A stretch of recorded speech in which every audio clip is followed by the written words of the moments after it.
6장 4절 말씀입니다.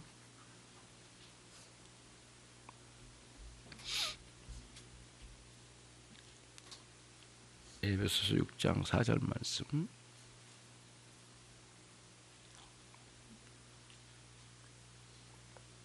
같이 함께 읽겠습니다. 시작. 또 아비들아, 같이 읽습니다. 시작.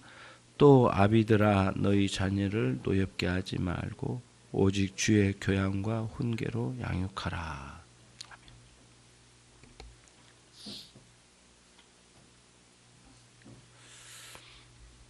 고대의 글을 읽어보면 그리스 로마 시대에 그 부모가 가지고 있는 절대적인 권위는 매우 악하게 남발됐다고 그래요.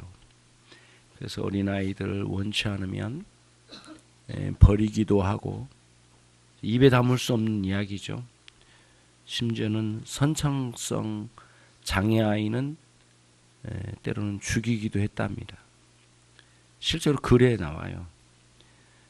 그리고 원치 않는 딸 같은 경우에는 노예로 팔아먹고, 그런 일들이 실제로 역사의 기록에 남은 것을 보면 고대에 얼마나 그 자녀 어린아이에 대한 인권이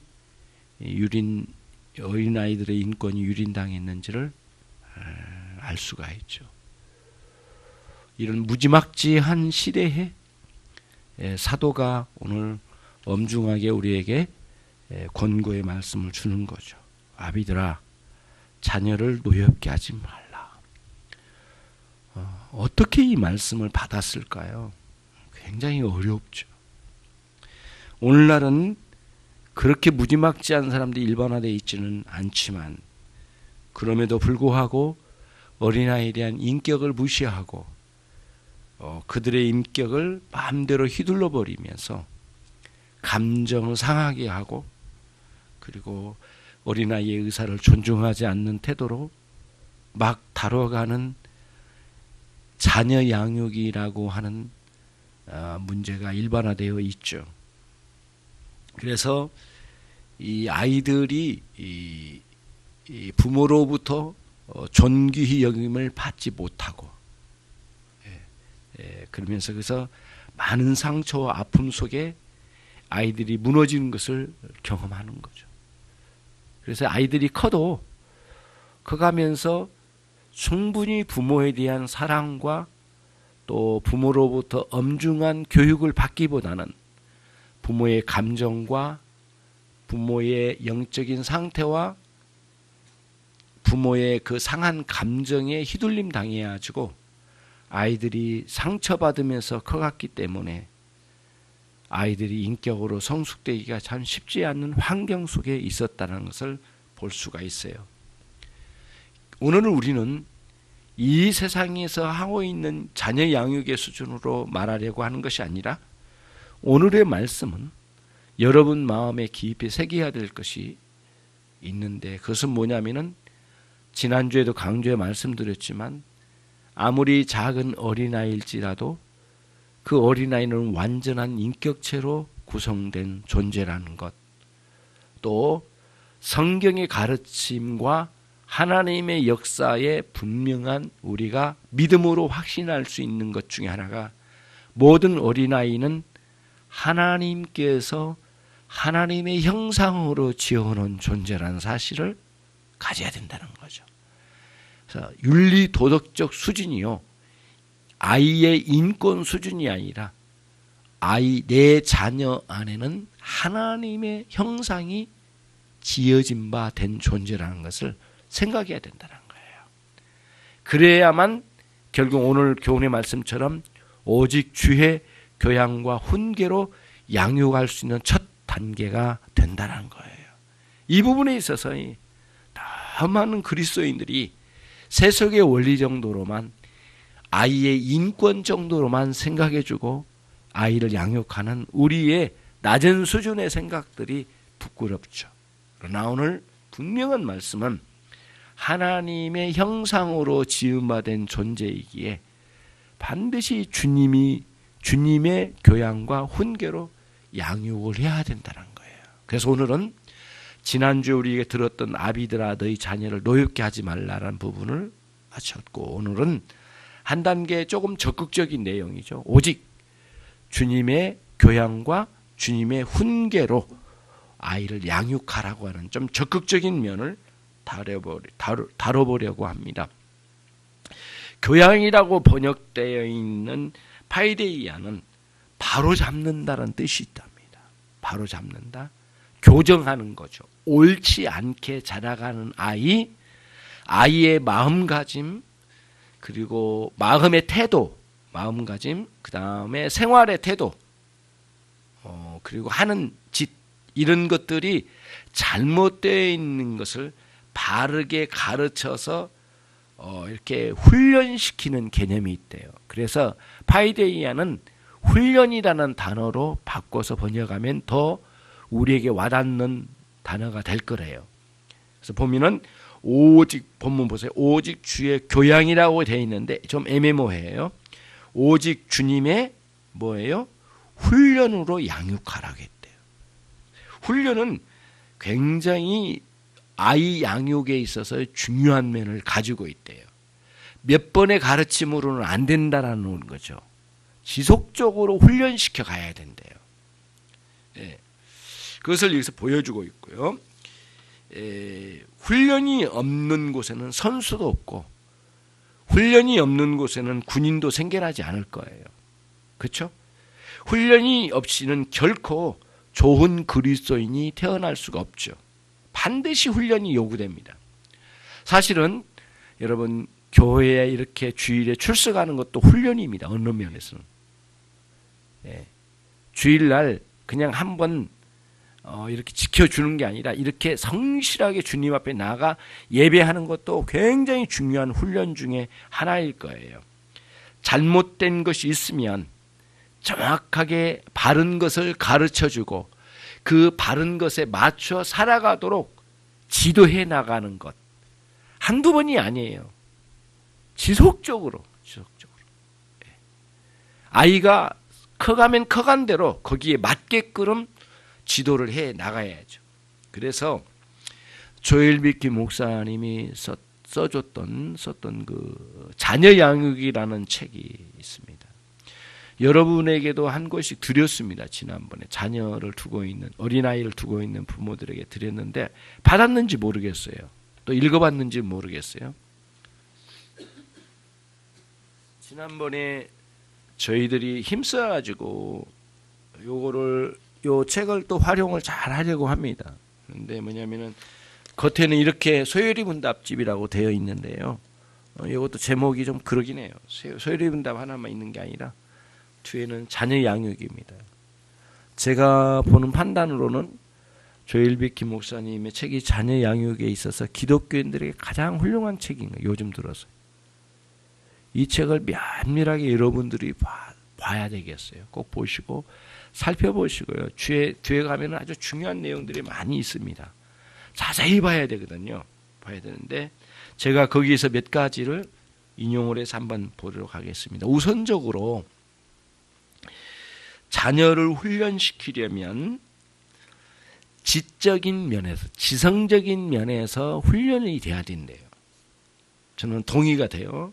그럼 지성적인 면에 훈련이 뭐냐라고 할 때 여러분의 가정의 자녀는 오직 마음과 뜻과 정성을 다하여 주 하나님을 사랑하는 데 큰 목표를 둬야 돼요. 목표를 둬야 돼요. 그런 목표가 있어야 돼요. 하나님을 사랑하는 자녀가 되는데 목표를 두십시오. 그게 최우선적이란 거예요. 그러면서 성경적으로 볼 때 이 아이가 믿음의 삶을 살고 있는지를 보는 거죠. 예. 그리고 세상 주변을 돌아보는 안목을 길러야 돼요. 안목을. 예. 세상이 어떻게 돌아가는지도 몰라요. 예. 그러면은 아이는 심각하게 그 사회에서 어려움 가운데 있거나 아니면 자기 마음대로 살아버릴 거예요. 세상의 흐름도 배워야 되고요. 그 다음에 신앙 안에서 나의 삶이 어떤 삶이어야 되는지를 명확하게 보는 거죠. 그래서 각각 능력이 허락되는 대로 학교 생활을 잘할 수 있도록 인도를 해내야 되죠. 명확하거든요. 이거는 아주 중요해요. 그러려면 선생님의 학교 선생님의 의견이 어떤지도 좀 물어봐야 되거든요. 내 자녀에 대해서 솔직하게 물어봐야 돼요. 그리고 나쁘게 평가한 거에 대해서 마음 상하거나 선생님에게 대들거나 그러면 안 돼요. 정확하게 들어야 돼요. 선생님들이 할 수 있으면은 요즘 엄마들이 성격이 보통이 아니니까 솔직하게 말 안 하거든요. 험한 꼴 당하기 싫거든요. 그러니까 선생님에게 진솔하게 들을 수 있어야 돼요. 나쁘게 평가한 거를 고맙게 생각을 해야 되거든요. 물론 교사가 감정적으로 표현한 것은 받아들일 수 없지요. 그러나 선생님이 잘 가르쳐 준 거를 이렇게 보는 거예요. 학교를 가보니까요. 아이들에 대해서 선생님들이 보는 관점이 다 있더라고요. 저도 가봤는데 내가 보는 것하고 선생님 보는 것도 다르게 보더라고요. 많은 걸 보고. 선생님 보는 것은 다른 아이들과 전체 비교해서 보는 면이 강하더만요. 나는 내가 데려간 아이 하나만 이렇게 이제 보는 관점인데 그렇게 보더라고요. 그래서 전체적인 수준의 아이가 어떤 수준으로 커가는지에 대해서 아주 유심 있게 이제 쳐다보고 있는 것 같아요. 능력대로 최선을 다하는 거예요. 결과가 좀 남들보다 못하더라도 괜찮잖아요. 아이의 능력이 거기까지라면 열심히 해서 거기까지라면 어쩔 수 없는 거니까. 그러면서 최선을 다하도록 해야 되는 거예요. 구체적으로 좀 더 들어가 볼게요. 뭐냐면은 아이들이 가지고 있는 정보 매체를 통제할 수 있어야 돼요. 예. 저는 이제 이 부분이 굉장히 중요한 것 같아요. 요즘은 그 한국인들의 설문조사를 했는데요. 핸드폰만 있으면 다른 정보 매체는 없어도 괜찮다고 한 사람이 85%래요. 이거는 굉장히 위험한 상황이랍니다. 핸드폰으로 정보가 오는데 정보라는 게 이 작은 페이지 안에 들어오는 거 오늘 화끈하게 뜬 것만 올 거 아니에요. 그러니까 계속 시달리는 거예요. 솔직히 그거 이전에 인간이 알아야 될 중요한 정보는 저 뒤로 숨겨지거든요. 그러니까 핸드폰은 흐름을 탁탁탁탁 정리하고 보는 수준이지 그걸 가지고 정보를 다 알 수는 없는 거잖아요. 그리고 그런 정보는 요즘 인간들이 생산해내는 나쁜 것과 더러운 것과 추악한 것들이 무지하게 많아요. 요즘 뭐 그 연예인들 하는 짓들을 보세요. 이렇게 사악할 수가 있나요? 여러분 어떻게 생각해요? 이게 이제 집단 성폭행이라고 하는 문제가 아무 문제도 아닌 것처럼 막 생각을 하잖아요. 그렇게 했대요.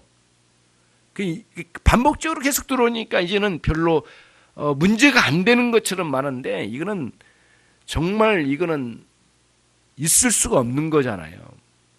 예. 그러면은 여러분들은 판단은 어떠세요?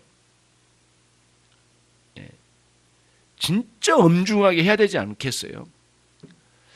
여러분 그렇게 하면 말도 안 되지만은 사우디아라비아에서는 가늠한 그런 성폭행 환자가 잡히면 아침 9시나 10시 아침밥 먹을 무렵에 모두가 TV를 틀어놓았을 때 서울시청 앞 거기서 목을 자른답니다. 예. 그거를 어느 집사님이 사우디에서 일하다 오신 분이 그 이야기를 하더라고요. 얼마나 충격을 먹었는지요. 목을 그냥 잘라버리는데 칼로. 예. 피가 막 거꾸로 솟더래요. 너무너무 충격을 먹었대요. 우리는 그건 말도 되지 않는 일이고 그렇게 악하게 하는 것도 그것도 악법이잖아요. 그건 있을 수 없는 일이죠. 그러나 이런 그 연예인들이 하는 짓들에서 아주 강한 분노를 느껴야 되잖아요. 이런 분노를 느껴야 되거든요. 어떻게 이럴 수가 없는 거예요. 이런 애들은 엄중하게 다뤄가야 되잖아요. 예. 어떤 놈들은 그거를 옹호하는 녀석들도 있어요. 이런 악종들이 있다는 거죠. 사회에 아주 엄중하게 다뤄가야 되는데 어디까지 가는가 보세요. 이제는 이게 보통 문제가 아니거든요. 여러분의 자녀에게 주어진 전달 매체, 정보 전달 매체를 통제하라. 그리고는 거기 대책으로 뭐냐면은 어린아이에게 책을 손에 쥐어주어라. 책을 읽지 않는 아이는 분명히 문제가 되는 거거든요. 이거는 책을 읽어야 돼요. 책을.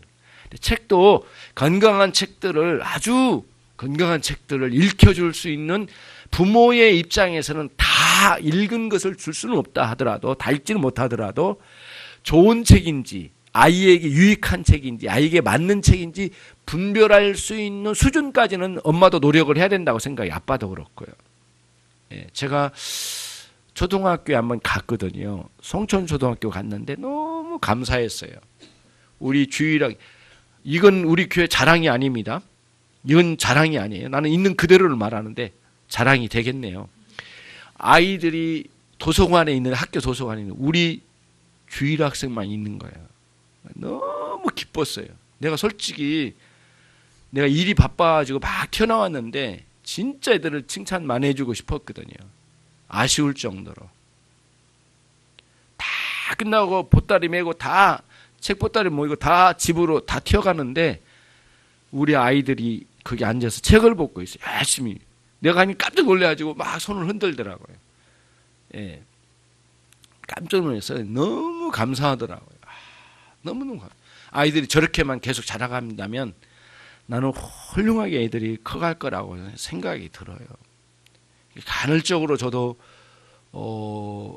도서관에 이제 갑니다. 소래도서관에 가보고. 근데 책이 없더라고요. 또 의외로 찾아가면 책이 없어요. 이렇게 올바른 막 이렇게 그런 책이 좋은 책들이 없어요. 그런 건 좀 많이 부족한 면도 있고 그래서 여러분 돈을 많이 벌면 그 도서관에 많이 책도 좀 기증을 해주셨으면 좋겠어요. 예전에 제가 섬기던 교회 담임 목사님이 책을 많이 쓰셨잖아요. 그분이 쓴 책을 3, 40권, 50권을 도서관에 기증하는 프로그램을 만들었거든요. 그래가지고 교회에서 돈 들여서 4, 50권씩 사가지고 그 도서관에 기증하는 게 있었어요. 그 안양시에 있는 도서관에 많이 유혹이 됐을지는 모르지만 신앙 도서가 없으니까 거의 신앙 도서는 없더라고요. 몇 권이 있는데 아주 안 좋은 신앙 도서가 있더만요. 뭐 그런 책들은 주의를 해야 되겠고. 그 다음에 또 하나는 뭐냐면은 자녀와 대화를 해야 된대요. 요걸 지금 뭐를 하고 있죠? 주의 자녀는 주님의 훈련으로 양육하라는 부분을 지금 이야기하고 있습니다. 뭐예요? 그러면은 훈련인데 대화예요, 대화. 대화가 그냥 대화가 아닙니다. 지적 대화가 이루어져야 된다. 예. 엄마 말 안 듣는 거 그거 가지고 대화하는 거 말고요. 아이에게 유익한 지성적인 뭔가 유익한 부분을 아이에게 맞는 거를 끌고 갈 수 있어야 되죠. 대화를. 그래서 한 단계, 두 단계, 세 단계 정도까지는 가야 된다. 거죠. 기본적으로 그렇게 대화를 할 수 있어야 되겠죠. 그러면서 학교와 교회에 있는 교사와 협력자가 돼야 된대요. 학교 선생님들 제일 곤란한 게 뭐냐면은 부모님이 신경 안 쓰는 거예요. 뭘 보면 아냐면은 준비물 같은 거나 아이가 입고 오는 옷을 보면 안 돼요. 엉망을 입고 와요. 예. 속에 입을 걸 밖에다 입고 온 아이도 있었거든요. 내가 봤거든요. 속에 입을 걸 밖에다 입고 올죠. 기급을 하고 막 바꿔치기 해서 입는데 전혀 부모가 신경을 못 써요. 아이가 나오기 전에 엄마가 7, 8시 정도에 이미 먼저 직장에 가버린 거죠. 선생님도 굉장히 곤란해하고 어떨 줄 몰라요. 아이를 양육하고 있는 가르치고 있는 교사와 협력자가 되십시오. 어떤 걸까요? 예전처럼 막 선물을 갖다 드리고 막 그런 게 아니겠죠. 너무 자주 찾아가는 것도 문제이겠지만은 적절하게 아이를 위해서는 그렇게 해야 되겠죠. 끝으로 마음에 새겨지는 가르침이 있어야 된대요. 유심히 보는 거예요. 지금 내가 잘 가르치는 것도 중요하지만은 이게 아이가 지금 마음에 새겨지고 있는 그런 것들인가를 봐야 되는 거예요. 예. 그러려면은 이 세상에 돌아가는 판도를 좀 알고 좀 궁구를 해야 되거든요. 궁구가 뭐예요? 전도서에도 나오죠. 궁구. 묵상과 궁구로 잠언을 지었더라. 이렇게 돼 있거든요. 묵상과 궁구. 궁구는 우리로 보면 이런 거예요. 여러분이 삶을 살다가 맞아, 이거는 맞아. 이렇게 해야 돼. 삶의 이치를 깨달았잖아요. 그 깨달은 삶의 이치를 하나님이 주신 말씀과 대조를 해서 자기 지식으로 연구해 들어간 것을 궁구라고 한답니다. 그러니까 여러분, 교회에서만 배우는 건 아니에요. 우리는 세상에서 참 좋은 삶의 이치가 있잖아요. 아, 이렇게 돼야 돼 라고 하는 것이 신앙적으로 맞는지 하나님의 말씀에 입각해서 그거를 깊이 연구를 해요. 그래서 그 아이를 길러가는데 굉장히 중요하게 이제 다뤄가야 되겠죠. 그런데 이제 조엘비키 목사님 이런 걸 이야기해요. 지성적인 훈련만으로는 안 됩니다, 여러분. 그럼 뭐라고 하냐면 사회적인 측면에서도 훈련을 시켜야 됩니다. 근데 여러분과 제가 기르는 자녀들이 사회에 나가서도 하나님을 영화롭게 해야 되잖아요. 지 혼자 하나님을 영화롭게 하는 게 아니잖아요. 사회에 나가서도 누군가의 유익을 줘야 되지 않겠어요? 베드로전서 2장 19절에는 무사람을 존경하라고 되어 있어요, 여러분. 12절에도 아주 의미 있는 이야기인데 너희는 이방인들 속으로 들어가 선행을 나타내어라 그렇게 되어 있어요. 이방인들 안에 들어가가지고 네가 배운 신앙의 그 능력으로 그들 가운데 선행을 나타내라. 하나님을 영화롭게 하는 방식이래요. 베드로가 보는 관점이에요. 저와 여러분은 사회를 내팽개친 사람이 아니에요. 물론 우리는 세상의 사상과 불신앙에 대해서는 배신을 때린 사람이에요. 우리는 사실은 돌아선 사람이에요. 다시는 그런 정신으로 살려고 할 마음이 없는 사람이 이제는 각오가 세워졌거든요. 그러나 우리는 세상에 돌아가서 무사람을 존중할 줄 아는 사람, 한 사람 한 사람의 인격을 대우해 줄 수 있는 그런 능력, 그런 걸 가지고 있어야 된다는 거, 우리 중심에. 그러면서 선한 품행을 드러낼 줄 알고 공공의 예법을 갖출 줄 아는 사람. 그렇죠? 영화관에 가면 적절하게 조용할 줄도 알고 주변의 사람들을 의식할 줄도 알고 혹시 내가 실수하면 죄송합니다 말할 줄도 알고 엘리베이터 들어가다가 부딪힌 경우도 있잖아요. 그러면은 아우 죄송합니다 이렇게 말할 줄로 아는, 이걸 길러셔야 돼요. 길러야 돼요, 여러분. 훈련시켜야 돼요. 제가 굉장히 지금 요즘 그 아이를 지금 하고 있는데, 제가 지금 하고 있는 이 아이를 살피는 것 중에 하나 중요한, 제가 좀 저도 자신 공부하고 있습니다. 그래서 이 발달장애 아이를 데리고 다니면서 하나하나 예절을 지켜요. 예절을 가르쳐요, 지금. 그런데 길거리 가다 보면 아주머니하고 확 부딪히고 간 경우도 있어요. 얘네들은 그냥 앞으로 갑니다. 이렇게 돌아간 게 없어요. 막 부딪히고 막 지나가거든요. 그래서 부딪히면 반드시 그 아이를 데리고 와가지고 그분에게 앞에 세워서 죄송하다라고 이야기를 시켜요. 항상 그래요. 선생님이 막 지나가잖아요. 그러면은 아이를 딱 데리고 와가지고 선생님에게 인사하라. 지나가면 선생님 불러서라도 인사를 하게끔 했거든요. 그래서 계속 그거를 가르쳐 가요. 아이가 굉장히 많이 성숙했습니다. 그래서 어느 부딪히면은 이렇게 표시로 죄송하다는 표시도 좀 조금씩 하고. 근데 이 아이들이 어린 아이 때는 더 말할 것도 없이 매우 중요한 것 같아요. 그래서 상당한 훈련이 오는 것에 필요해야 돼요. 음악 감상할 줄 알고, 그 다음에 문화를 선별할 줄 알고, 문화의식에 대해서도 충분히 가르쳐야 된대요. 그게 조엘비키 목사님이 자녀 양육에 이게 수록되어 있는 내용이에요. 이거를 한번 쭉 꼼꼼히 읽어보셔요. 그러니까 여기에 장수의 11장하고 17장인가 거기에 양육과 훈계 이렇게 나와 있거든요. 이 부분은 굉장히 알찬 내용이에요. 이런 것들을 잘 해 나가야 된다는 거예요. 그러면서 훈련시키는 거예요. 하나하나. 공공의 질서에 대해서 사람들에 대한 태도, 대화법, 그 다음에 토론을 할 때에 막무가내 자기 주장만 하는 아이들이 많거든요. 남의 의견을 아예 못 듣는 아이들이 있어요. 정서적인 장애가 있는 사람들이거든요. 굉장히 문제가 많아요. 그러면 안 되죠. 그 다음 우리들이 이제 그 다음에 이제 나온 게 뭐였느냐면은 훈련, 이런 그 문화적인 훈련까지도 염두에 두면서 분명한 것은 우리 목표는 어디에 있어요?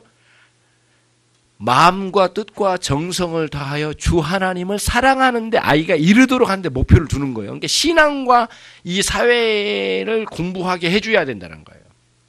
요거에 대해서 굉장히 이 부분이 우리가 미숙한 부분이 있을 수 있는데, 이런 주님의 훈련으로 양육하라는 게 첫 번째였고요. 그 다음에 여러분 성경책에 교양이라고 되어 있는데 훈련이라고 바꿔야 된다고 그랬잖아요. 그 다음에 또 하나는 뭐냐면은 주님의 훈계로 양육하라는 거. 훈계로. 훈계라고 되어 있는 누테시아라고 되어 있는 이 책망의 개념도 많이 있고요. 훈계시킨데 훈계는 두 가지 면이 있다고 그래요. 하나는 뭐냐면은 예비적 훈계가 있대요. 예비적 훈계. 아직 잘못을 저지르지는 않았어요, 아이가. 그런데 저지를 가능성이 꽤 많이 있어요. 미리 그거를 사전에 이야기를 한 거예요. 너는 이런 짓을 해서는 안 된다. 예비적 훈계가 굉장히 필요하다면 예비적 훈계. 예. 그러니까 훈계를 잘못을 저지르고 난 다음에 교정적 훈계만 있는 게 아니에요. 교정적, 그걸 고치려고 하는 훈계만 있는 게 아니에요. 훈계는 예비적 훈계가 있는데 이게 정말 잘못된 거예요. 이거를 가면은 너 이거 저지르면 큰 문제가 된다. 너의 인생에. 예. 그리고 나는 그거를 만약에 네가 이걸 저지르면 나는 이거를 그냥 넘어가지는 좌시하지 않겠다라고 하는 엄중한 말을 해줘야 된대요. 약속을 한 거예요. 그리고 그 약속을 어긴 거에 대해서는 분명하게 이제 교정적 훈계가 들어가야 된대요. 뭐냐면은 거기에 이제 여러 가지 상황들이 있을 수 있겠지만은 때로는 매를 들어야 되겠죠. 어린아이가. 너무 큰 상태에서 매를 들 수는 없지만은, 그래서 잠언 13장 24절에 다음과 같은 말씀을 기억해 보십시오. 제가 읽어 드릴게요. 초다를 참아하지 못하는 자는 자기 자식을 미워하는 것이니라. 초달이 뭐냐면은 메차리를 들고 때리는 거예요. 탁탁 때리는 거예요. 탁탁 때려주는 거예요. 초달을 하지 못한 사람은 자기 자식을 미워하고 있는 중이래요. 어떻게 보면 잘못된 대로 버려버린 거죠. 필요할 때는 메차리를 들어야 되는 거죠. 자식을 사랑하는 자는 자식을 근실히 아주 성실하게 징계를 해야 된대요. 아주 성실하게. 훈련도 성실하게 진행돼야 되지만 징계도 교정적인, 이거는 교정적 징계죠. 때리는 거죠. 명확하게 때려주는 거죠. 훈계적 이런 거죠. 그래서 윌리엄 셰익스피어도 이와 같은 말을 했어요. 기억해 두셔요. 작은 꾸지람을 아끼면 언젠가는 크게 가슴앓이를 하고야 말 거다. 가슴을 치며 후회할 때가 있는 거죠. 이게 참 어려운 문제예요. 이 아이가 인격적으로 다뤄가야 되고요. 참 어려운 문제예요. 그래서 잠언 22장 6절에서처럼 마땅히 아이가 해야 할 일을 가르친 것과 마땅히 하지 말아야 할 일을 명확하게 가르친 거예요. 예, 아주 중요하거든요. 기억나는데요. 예전에 그 농어촌에 전도하러 가면 도시에 사는 젊은 친구들이 시골의 할머니 할아버지를 어떻게 대할지를 몰라요. 때로는 버릇없이 대할 수도 있고 너무 주눅이 들 수도 있거든요. 그래서 그 전도하러 갈 때는 항상 한 50가지씩 농어촌 전도하러 갈 때는 꼭 해야 할 일 50가지, 꼭 하지 말아야 할 50가지를 딱 아주 쭉 썼어요. 그리고 그거를 읽게 해줘요. 그러면 이제 그 하나로 쭉 정리가 돼요. 어떤 태도를 해야 될지. 그런 게 있거든요. 아이들에게 가르치는 데 있어서도 마찬가지예요. 예. 아는 분을 만나면 반드시 인사하는 것. 그렇죠? 뭔가 실수한 것은 잘못했다고 인정하는 것. 인정하면서 다시는 일은 하지 말아야 되겠다고 하는 자기 결단, 이런 것들을 일으켜주는 거죠. 신앙이라고 하는 것은 여러분 우리 기독교 신앙을 이렇게 볼 때 굉장히 위험스러운 부분이 있어요. 믿으면 다 되는 거야 라고 하는 굉장한 위험한 발상이 있거든요. 그거를 소위 아주 부정적인 의미입니다. 믿음주의라고 그래. 믿음주의. 다 믿으면 되는 거야 라고 하는 믿음주의. 아니에요. 그거는 가짜예요. 비성경적이에요.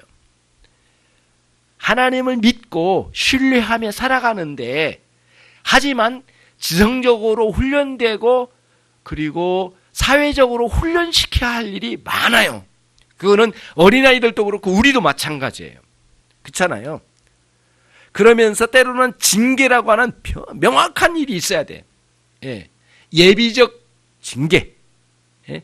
그래서 만약에 이런 일이 있을 것 같으면 정말 이건 안 된다.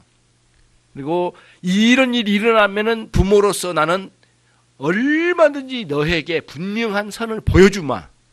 그리고 끝나고는 이게 뭔가 잘못 저지른 거. 그래서 잘 인도해 나가. 예비적 징계. 그 다음에 교정적 징계는 이미 일을 저질러 버렸어. 그걸 명확하게 그거를 책임을 묻는 거죠. 그래서 견책이라고 하잖아요. 견책. 견책과 징벌 두 가지가 있는데요. 견책은 뭐예요?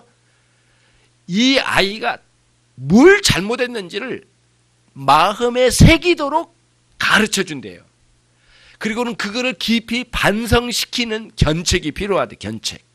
아이들에게 정말 이게 정말 잘못된 거라는 거를 알려주는 거예요. 입체적으로.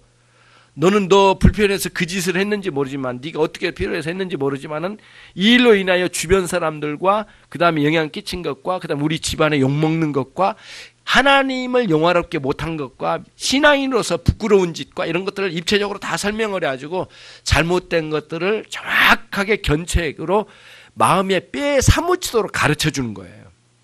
예, 그런 거죠. 예, 그런 거죠. 우리 모두 기억이 있을 거예요. 여러분, 하나쯤은 여러분의 마음에 기억이 있어야 됩니다. 내가 어릴 때에 잘못 저지른 거에 대해서 부모님이 매우 엄중하게 다루었던 것이 기억나는 사람은 어느 정도 선이 있는 사람이에요. 만약 그런 기억도 없다면 굉장히 버릇없이 컸을 가능성이 많아요. 나는 안 그런 것 같은데도 버릇없이 자랐을 가능성이 굉장히 많죠. 그런 관점에서 아이들을 양육할 때에 잘 살펴보는 거예요. 예. 그래서 사실 징계를 한다는 게 쉽지 않아요. 이 반항하는 것도 애들에게 쉽게 일어나고 또 아이들에게서 불순종이 막 일어나거든요. 아이들과의 갈등이 있어요. 근데 그 갈등 자체를 두려워하면 안 될 것 같아요. 다시 말씀드릴게요. 아이를 양육하면서 일어나는 갈등에 대해서 두려워하지 말라. 그러니까 아이들에게 징벌을 세게 했다고 해서 죄책감을 느끼지 말라. 명확하게 이게 옳은 일이라고 하면은 아주 담대하게 그 일을 해내야 되겠죠. 예. 그래서 여러분이 혹시 목회자의 고뇌가 그거예요. 성도들이 잘못한 거에 대해서 엄중하게 목회자가 야단치는 것. 그래서 예전에는 그게 옳은 거라고 생각해서 교회에 징계가 없으면 안 되잖아요. 징계를 내렸죠. 예. 여러 가지 면에 이제 그런 부분이 있어요. 그래서 이 교회에서 징계 내리는 거는 목회자의 개인적인 사심으로 징계 내리면 안 되고 모든 성도들과 중직들과 함께 협의되어서 이 교회적 판단을 내려서 징계를 내려야 될 때는 징계를 내려야 되거든요. 명확하게. 그러니까 저희 이 교회 초반에 이제 그 자매 하나를 저희들이 출교를 시키는 안타까운 일이 있었습니다. 그래서 이제 우리 중직들 모아놓고 회의를 해서 결정을 했습니다. 근데 막상 징계를 내리니까 또 어떤 집사님들은 거기에 대해서 불만을 표시했는데요. 나중에 이제 이 문제가 이제 교회적으로 아픔이 되긴 했지만은 그때 그 출교하고 징계 내린 것은 매우 잘했다고 판단이 됐어요. 그래서 모든 성도들이 그 일은 정말 잘한 판단이었다라고 이야기를 해줬어요. 근데 아주 가슴 아픈 일이죠.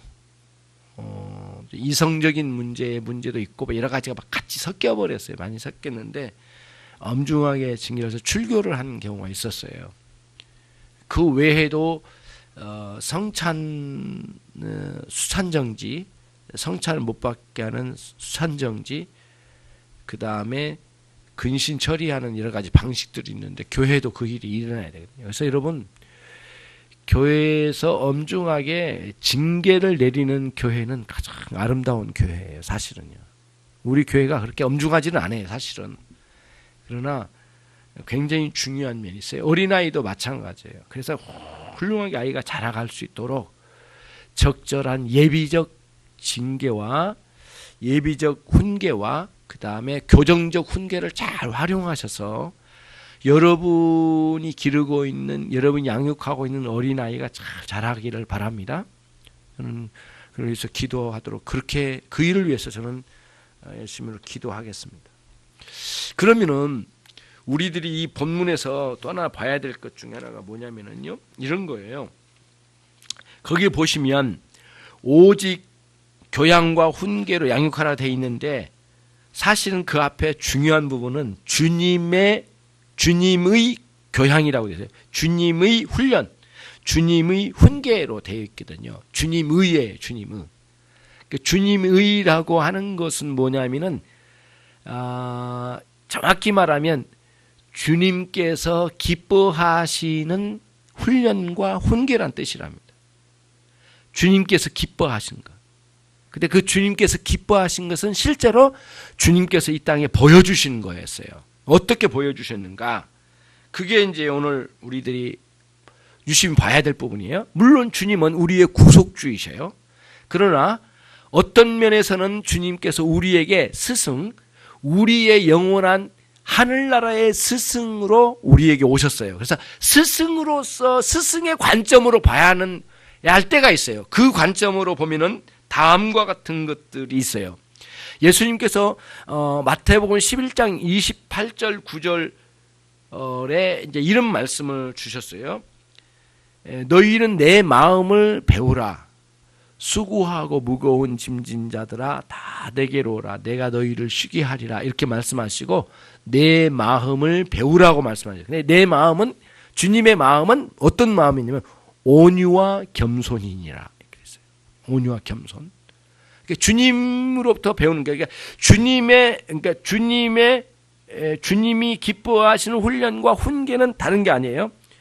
온유와 겸손이 아이들에게 배이도록 가르치는 중요한 원리를 놓치면 안 된대요. 그 다음에 또 아주 중요한 게 있는데, 그게 한 장에 들어가 있는데요. 요한복음 13장에 여러분은 굉장히 중요한 예수님의 가르침의 모습이 있어요. 그거 뭐냐면은 요한 사도가 기록한 건데, 요한복음 13장 1절에 기록했는데, 주님은 당신 자신의 제자들을, 이 땅에 있는 제자들을 사랑하시되 끝까지 사랑하셨대요. 그러니까 우리들은 자녀를 사랑하되 끝까지 사랑하는 원리를 가져야 된다는 거예요. 그리고 그거는 아이들도, 저와 여러분이 이제 부모로서 아이들을 가르칠 때 자녀도 그거를 느껴야 된대요. 무슨 의미인지 아시겠죠? 징계를 내리지만, 책벌을 하지만은, 벌을 내리지만은, 초달을 하지만은, 회초리를 들어서 때리는 초달을 하지만은 끝까지 사랑해주는 부모로 느껴져야 된대요. 못 느껴졌을 때나 아이가 오해될 때도 있거든요. 아이가 어리석어가지고 오해를 할 경우도 있고 막 그런 경우가 있죠. 그렇게 막 아이들이 그럴 수가 있어요. 그거를 충분히 해줘야 된다는 거예요. 그래서 사랑과 함께 징계가 같이, 훈계가 같이 내려져야 되겠죠. 사랑도 느껴지는 훈계가 돼야지, 사랑은 전혀 느껴지지 않는 훈계라면 옳지 않겠죠. 그런 방식을 잘 여러분과 제가 연구를 하고 실제로 내 아이가 어떻게 느껴지고 있는지를 알아봐야 되거든요. 그거는 나 혼자 알기가 어려워요. 그때는 아빠가 있으면 엄마를 통해서 알아보게 하고, 엄마가 있을 때는 아빠를 통해 알아보게 하고, 그 다음에 내가 했지만은 큰아이, 작은 아이를 때렸다면은 큰아이를 통해서 한번 알아보고, 그래서 엄마에 대해서, 아빠에 대해서 그 감정적으로 받아들였는지, 이 문제가, 그거를 이렇게 캐치해야 돼요. 그래서 만약에 내가 이틀 전에 아이를 초달을 했는데 듣기로는 다른 가족을 통해 듣기로는 이 아이가 엄마가 감정적으로 때렸다고 느꼈다라고 된다면 그거는 반드시 그 오해를 풀게 해야 돼요. 그리고 만약에 감정적으로 했다면 그거에 대해서는 사과해야 되죠. 그러나 잘못된 것은 분별을 해가지고 분명히 가르쳐 줄 수 있어야 되겠죠. 쉽지 않아요. 그래서 지난주에도 말씀드렸잖아요. 부모 공경도 어렵지만 자녀 양육은 더 어렵다고 그랬잖아요. 쉽지 않은 문제예요. 아이를 잘해서 우리들의 자녀를 주신 것은 우리에게 그냥 자녀라고 하는 몸뚱이만 주신 게 아니잖아요. 그 아이를 양육해라는 사명과 함께 주신 거니까 이거는 굉장히 중요한 면을 가지고 있거든요. 이거는 우리의 그리스도를 믿는 위대한 신앙을 전수하는 과정이니까 이게 다 중요한 거예요. 예. 그렇게 다뤄가야 된단 말이에요. 쉽지 않아요. 이렇게 지금 설교하고 있는 김 목사도 다 자신할 수도 없는 거지만은 그래도 지금이라도 막 느끼고 이제 해 나가는 거거든요. 예. 요즘 제가 하면서 아주 여러분이 상상하기 어려운 것도 지금 하고 있어요. 아이를 아이 양육과 관련된 것도 있는데 심지어는 아이의 머리도 감겨준 적도 있어요. 샴푸로. 그리고 이제 그러면서 아이를 좀 머리 말려주기도 하고 아이와 대화하는 것도 막 해보고 그랬는데 요즘 발달장애 살피면서 많은 걸 공부합니다. 이거를 지금 예상으로는 많이 올해는 못할 것 같고 곧바로 이제 얼마 지나지 않아서는 끝내야 되겠는데 그런 굉장히 많이 공부를 했어요. 이거에 대해서 글도 쓰고 싶더라고요.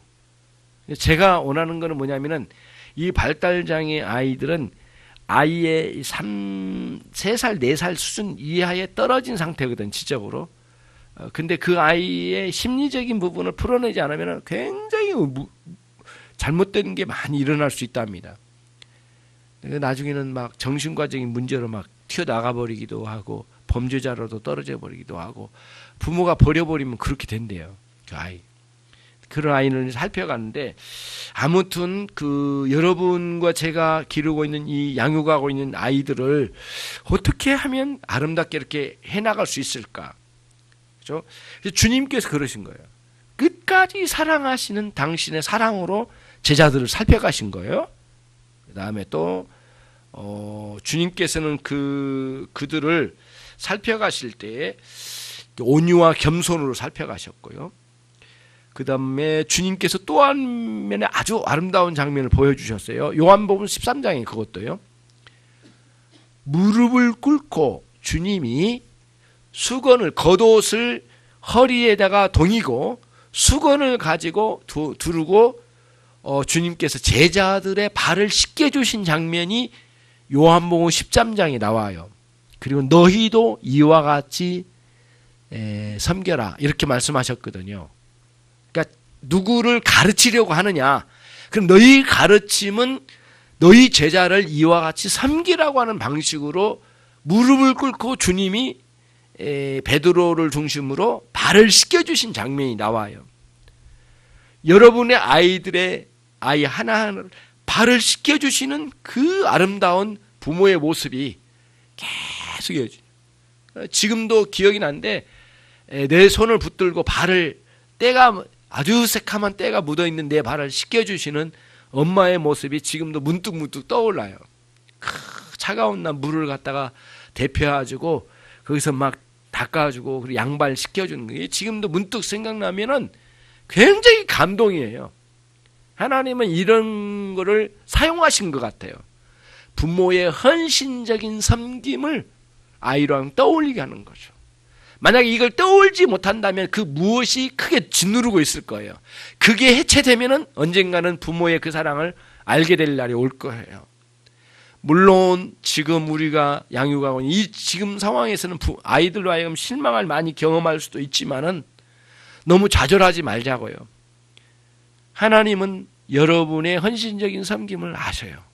아직은 아이들이 모르지만 하나님은 역사하실 거예요. 그 아이의 마음에 여러분의 헌신과 사랑을 심어주시고 아이를 잘 양육시켜 주실 위대한 역사가 있을 거예요.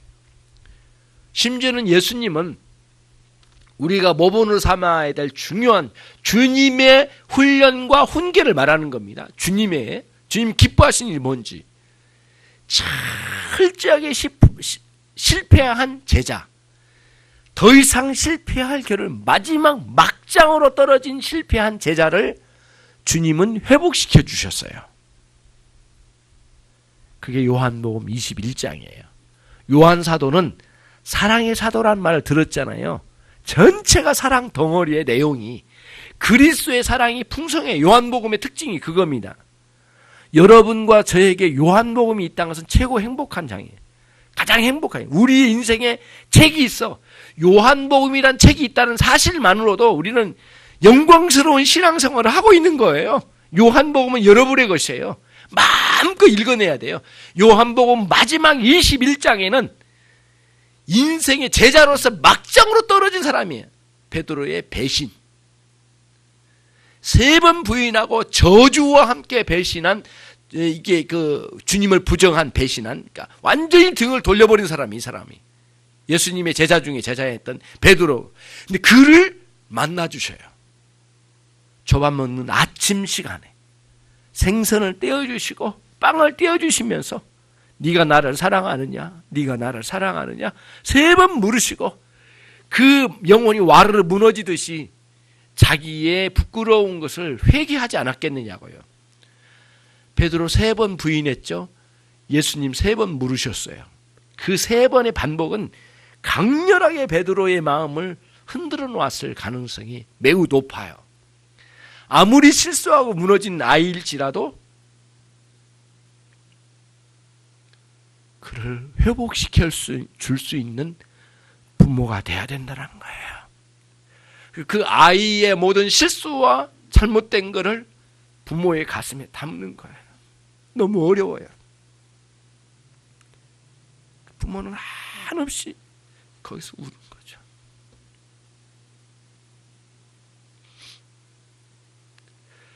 그런 아이의 실패에도 너무 좌절하지 말고 끝까지 그 아이를 붙들고 가는 거예요. 그러니까 내가 먼저 천국 간다 할지라도 아쉬워하지 않을 수 있는 신앙의 능력이 저와 여러분에게 있어야 되겠어요. 아이가 혹시 실패하더라도 막장을 갔더라도 그를 안을 수 있는 그런 부모가 돼야 된다는 거예요. 왜? 주님이 우리에게 보여주신 것, 그거니까.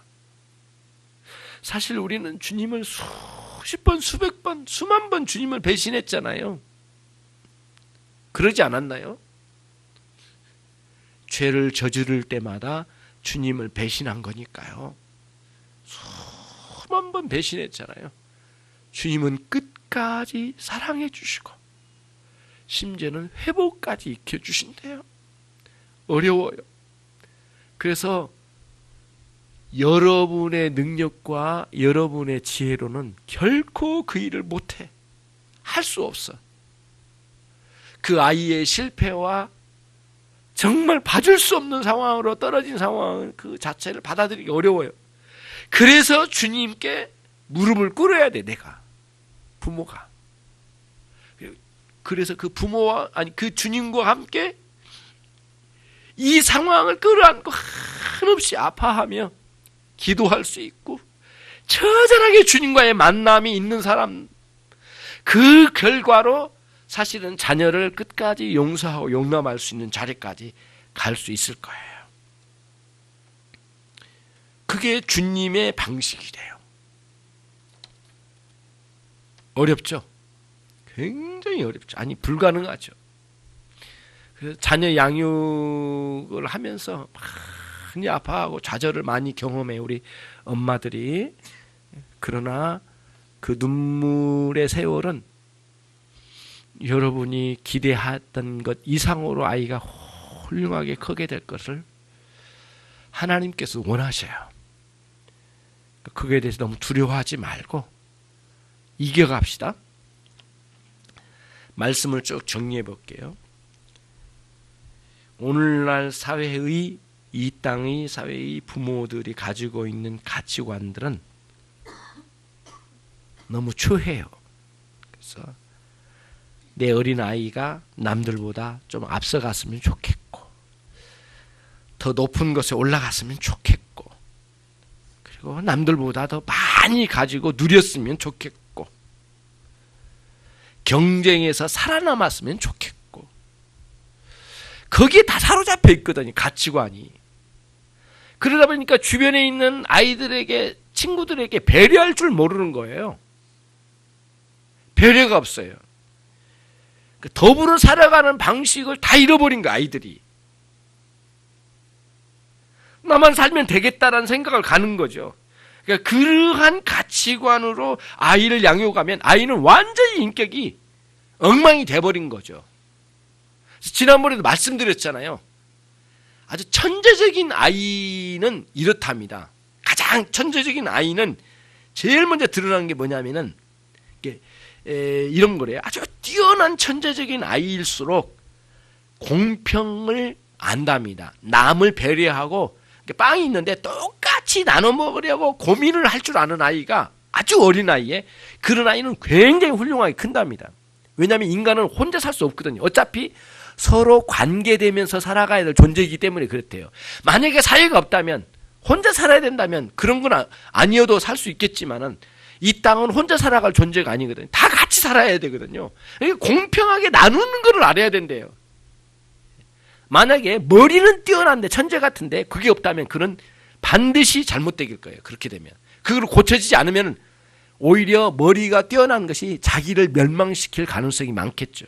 절대 그래서 안 된 거죠. 그래서 배려할 줄 알고 주변의 생각을 알죠. 그래서 엄마의 마음을 알아주는 아이는 빨리 그거를 아는 아이는 굉장히 뛰어난 아이가 될 거예요.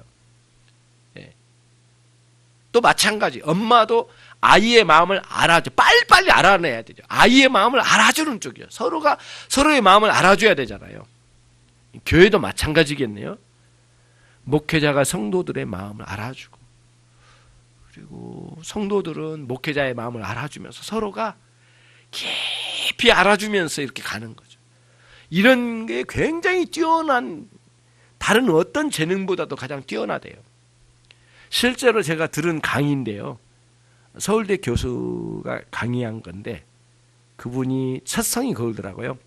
여러분의 아이는 뭐 영어 잘하는 거, 수학 잘하는 거, 과학 잘하는 겁니까? 뭡니까? 딱 해놓고 딱 던지면서 여러분 잘못 생각한 겁니다. 딱 그런 거예요. 그러면서 딱 하나를 강의하더라고요. 뭐냐면은 여러분의 아이가 학교를 갔는데 친구들의 얼굴색을 보고 감기 걸렸는지 안 걸렸는지를 분명하게 딱딱 분별할 수 있고 그리고 그 아이들에게 친구에 찾아가서 감기 걸렸구나 이렇게 해줄 수 있는 아이라면 굉장히 뛰어난 아이래. 그 아이는 다른 어떤 것보다도 대단한 능력을 가진 아이래. 그런 아이로 먼저 우선 길러놔야 된대요. 그래서 저는 그 강의를 듣고 굉장히 놀랐습니다. 아 그렇구나. 이 아이가 얼굴색만 안 좋아도 친구가 아이고 너 감기 걸린 거 아니야? 이렇게 해줄 수 있는 아이. 굉장히 뛰어난 아이래. 그래서 저는 야 맞다. 그렇다 해서 영어 수학을 다 포기한다는 그런 뜻은 아니에요. 그것도 훌륭하게 가르쳐 가야 되는데 가장 우선적으로 남을 정확하게 보고 그거를 배려하고 안아줄 수 있고 이끌어줄 수 있는 사람 그런 아이면 아주 뛰어난 아이가 될 거래요. 좀 남들보다 조금은 뭐 공부가 좀 뒤떨어지더라도 우선은 그런 걸 갖출 수 있어야 하는데 근데 그러고 보니까 돌아보니까 오늘 설교 길어지나요? 그러진 않죠. 조금 길어졌네. 그러고 보니까 지금 제가 뭐랄까 이제 저도 이제 50대 중반을 넘어가니까 과거에 쭉 친구들이나 선후배를 봐요. 이렇게 쭉 보거든요. 근데 공부 잘한다고 해서 훌륭한 일을 하는 거 그건 아니더라고요. 지금도 보니까 뛰어난 공부는 안 했지만은 주변의 사람들을 챙겨가면서 같이 잘 어울려주고 상대방 마음을 이끌어주고 다른 사람의 마음을 이렇게 살 수 있고 살 수 있는 능력이 있는 아이들은 오늘날 사회생활에서 아주 뛰어나더라고요. 그리고 그런 친구들이나 선후배들을 보면은 지금 사회에서 무슨 역할을 하고 있어요. 그게 굉장히 박수가 쳐지더라고요. 어렸을 때부터 친구를 그렇게 살필 줄 알고 끌어안을 줄, 그 친구가 어디 병원에 입원하면 막 달려가가지고 위로도 할 줄 알고 막 이런 친구들 있잖아요. 예. 예, 그런데 그게 이제 약한 사람들은 굉장히 이기적이에요. 사회적으로 가치 형성을 못해요. 관계 형성이 다 죽어요. 그냥 혼자 고립되거든요. 엄청 어렵습니다. 나이를 먹을수록 이렇게 고립된 사람들은 안 돼요. 뭔가 문제가 있는 거거든요. 그래서 여러분들 아이 양육에 있어서 이런 방도로 길러낼 수 있는 우리들이 꼭 돼야 되겠어요. 이제는 이 부모들까지 성공과 출세의 길에 내몰리고 있는 상황이지만 이런 세속적인 방법과 원리를 타파하고 기독교인의 분명한 이치를 갖는데 오늘 예수 그리스도의 기뻐하시는 방식으로 훈련시키고 우리 주 예수 그리스도께서 기뻐하시는 방식으로 예비적 훈계와 교정적 훈계를 잘 갖춰서 아이들을 신앙의 질서와 절제와 이런 것들을 잘 가르쳐가되 동시에 이 세상에서 누리고 있는 문화적인 의식도 잘 함유시켜주고 그 다음에 그 문화를 어떻게 다뤄갈 줄 알고 활용할 줄 아는 데까지도 이끌어낼 수 있는 우리들이 꼭 돼야 된다라는 말씀을 드리는 거예요. 그래서 에머슨이라는 목사님이 다음과 같은 말을 남겼어요. 저는 이 말씀에 굉장히 공감이 되더라고요. 기독교인은 자기가 태어나기 전부터 세상을 전보다는, 그러니까 다시 읽을게요. 기독교인은 자신이 태어나기 전보다 세상을 조금 더 살기 좋은 세상으로 만들어가는 사람이 되어야 된다. 그 다음 자기 자신이 거기서 살고 있기 때문에 그 한 사람의 기독교인으로 인해서 단 한 사람이라도 더 행복하게 되어지도록 해야 한다. 기독교인은 그 사회를 분명히 발전시켜야 된대요. 어떻게? 행복하고 살기 좋은 세상으로. 기독교인은 내가 있음으로 주변 사람에게 행복하게 돼. 단 한 사람이라도 행복하게 만들어줄 수 있는 사람이 돼야 된대요. 그렇지 않으면 안 된다는 거예요. 한번 돌아봅시다. 진짜 여러분 때문에 주변에 있는 누구 한 사람이라도 행복한 사람이 있습니까? 아니면 여러분 때문에 괴롭습니까? 사람들이. 굉장히 중요하죠. 우리 아이들은 그런 사명감을 가진 선교사와 같은, 또 선교사까지는 아니더라도 진짜 훌륭한 그러한 기독교인의 신앙의 세계로 나가도록 인도해야 되겠습니다. 제가 이 책 드린 거 꼭 읽으셔야 돼요. 못 받으신 분들은 저에게 구역장을 통해서, 그 목장 리더를 통해서 알려주세요. 또 만들어서 있으니까 자료를 우리가 이걸 다 타이핑 다 쳤어요. 직접 쉐어하기 만든 거거든요. 이 내용이 진짜 아주 소중한 내용이 꽉 차 있더라고요. 지난번에 우리 엄마들하고 함께 요거를 가지고 스터디 한 적이 있긴 한데 한번 꼭 여러분들이 이 시대에 가장 좋은 책 중에 하나일 가능성이 많아요. 마지막 정리를 했으니까 오늘 말씀대로 자녀 양육에 대해서는 오늘로 끝내겠습니다. 아비들아, 너희 자녀를 노엽게 하지 말라. 화나게 하지 말라. 오직 주님의 교양과 훈계로 양육하라. 기도하겠습니다. 하나님 아버지, 감사와 찬양을 올리나이다. 우리 주 예수 그리스도의 방식으로 자녀를 훈련하고 훈계할 수 있는 저희가 되기를 원합니다. 종들을 은혜로 이끌어 주시옵소서. 오늘 우리 함께 나눈 이 말씀으로 우리가 정리되고 하나님 그리하여 우리 어린 아이들을 잘 양육하여 주님의 이름에 영광 되시기를 소원합니다. 우리 자녀들이 사회에 나가 조금 더 이 사회를 발전시켜 나가고 또 주변에 있는 사람들을 행복하게 만들 수 있는 자녀가 되게 해 주시옵소서. 주님의 은혜가 자녀 양육 가운데 있게 해 주옵소서. 예수 그리스도의 이름으로 기도 올려옵나이다. 아멘.